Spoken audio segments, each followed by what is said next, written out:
이때 20년 기속 양도소득세는 20년 양도차익을 모두 합하여 계산하여 12억 7천만 원이 듭니다.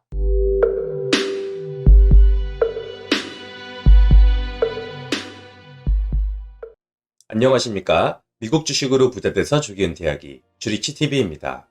오늘은 투자기간 중 발생하는 양도소득세를 반영하여 최근 20년 기준 1등 주식 적립식 투자 시뮬레이션 결과를 소개해드리겠습니다. 먼저 1등 주식 최근 20년 수익률 및 평가금액에 대해 알아보겠습니다. 그 전에 전세계 1등 주식 투자법에 대해 간략히 소개해드리겠습니다. 전세계 1등 주식은 역사적으로 항상 우상향했기 때문에 현재 1등 기업에만 투자한다는 것입니다. 시가총액 1등 기업이 1등 자리를 내주고 2등이 되면 보유 주식을 전량 매도하고 새로운 1등 기업을 전량 매수합니다. 이렇게 하면 내가 투자하는 주식은 항상 전세계 시가총액 1위 기업이기 때문에 기대 수익률이 높고 망할 일 또한 없다는 것입니다. 1등 기업 투자법에 대해 자세히 알고 싶으시다면 위에 뜨는 이전 영상을 참고해주세요.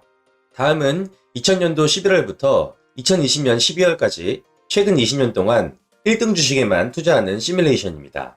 매월 월급일 25일에 월 400만원씩 투자하는 상황을 가정했습니다. 또한 시가총액 1등이 바뀌면 기존 1등을 전량 매도하고 새로운 1등 기업을 전량 매수합니다. 2001년 12월 GE에서 마이크로소프트로 1등 기업이 바뀌면서 GE를 5천만원어치 전량 매도 후 마이크로소프트를 5천만원어치 전량 매수합니다. 2020년 12월 투자가 종료되었고 현 시점 1등 기업인 애플을 전량 매도하면서 투자를 종료합니다. 이때 20년 동안 누적 수익률은 1392.66%에 달하며 평가금액은 약 114.5억 원이 됩니다. 보다 자세한 1등 기업 투자 시뮬레이션 결과가 궁금하시다면 위에 뜨는 이전 영상을 참고해주세요. 자, 이제 투자 시뮬레이션 결과를 요약해 보겠습니다. 투자 종료 후 최종 세전 평가금액은 114.5억 원이며 양도차익의 22%인 23억 원을 세금으로 내고 나면 세후자산 금액은 91.4억 원이 됩니다. 최근 20년 연평균 수익률은 19.34%입니다. 워렌 버핏의 53년 연평균 수익률 또한 동일한 19%입니다. 20년 동안 연평균 수익률 19.34%는 정말 대단한 수익률이죠. 하지만 이것은 1등 기업 투자법의 실질을 반영하지 못하는 결과입니다. 왜냐하면 1등 기업 투자법 자체가 1등 기업이 바뀔 때마다 기존 1등 기업을 매도하는 방법이기 때문입니다. 기존 1등 기업을 매도할 때 양도차익이 발생했다면 차익 기속연도의 2년 5월에 양도소득세를 납부해야 합니다.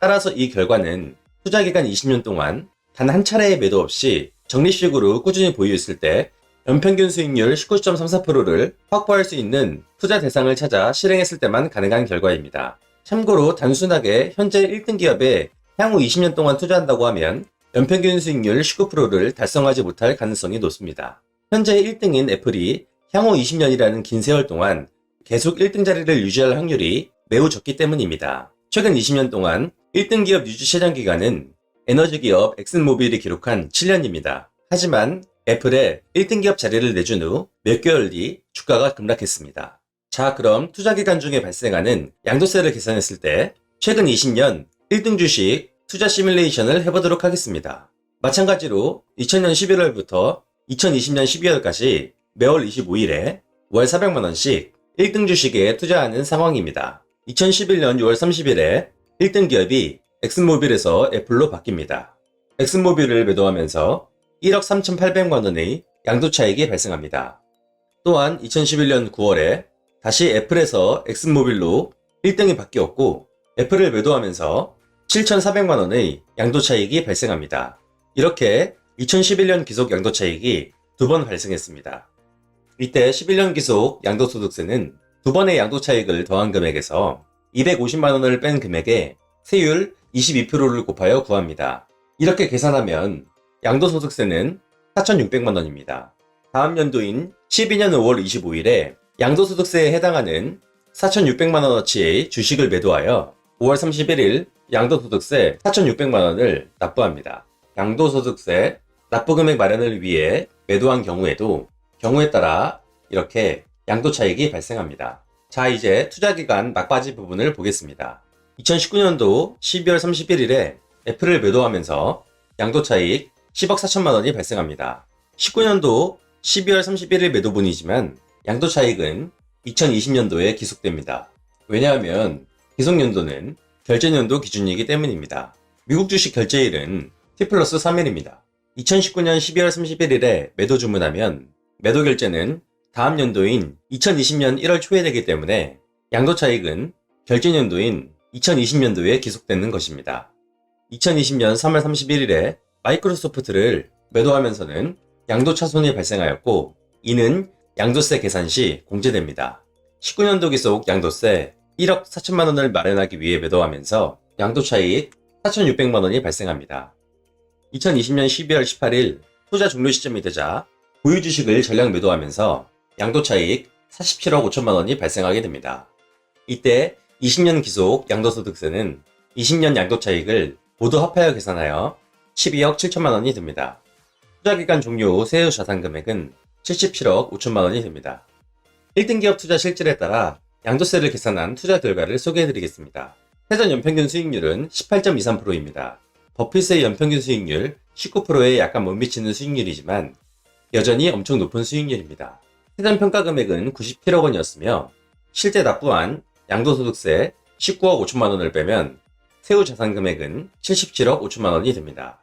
다음은 투자 종료 시점에만 1회 매도하여 양도소득세를 한 번만 납부하는 방법과 매수 매도를 반복하여 투자 기간 중에 양도소득세가 발생하는 방법의 세전평가금액, 양도소득세, 세후 평가금액을 비교해 보도록 하겠습니다. 종료 시점 1회만 매도하는 방법이 매도 매수를 반복하는 방법에 비해 세전평가금액은 17.5억 원 높았고 양도소득세는 3.5억을 더 냈습니다. 양도소득세가 3억 5천만 원 높다는 것은 그만큼 양도차익이 훨씬 크다는 것을 의미합니다. 종료 시점 1회 매도 방법의 세후 평가금액이 매도 매수 반복 방법에 비해 13.8억 높았습니다. 이와 같은 결과의 원인은 복리 개념에서 찾아볼 수 있습니다. 주식의 복리 개념은 원금과 수익이 지속적으로 재투자되어 시간이 지날수록 수익률이 기하급수적으로 증가하게 되는 현상을 의미합니다. 수익률의 극대화를 위해선 원금과 수익이 계속 재투자되어야 하는데 수익의 일부가 자꾸 양도소득세로 빠져나가기 때문에 수익률이 낮아지고 평가금액이 낮아진다는 것입니다.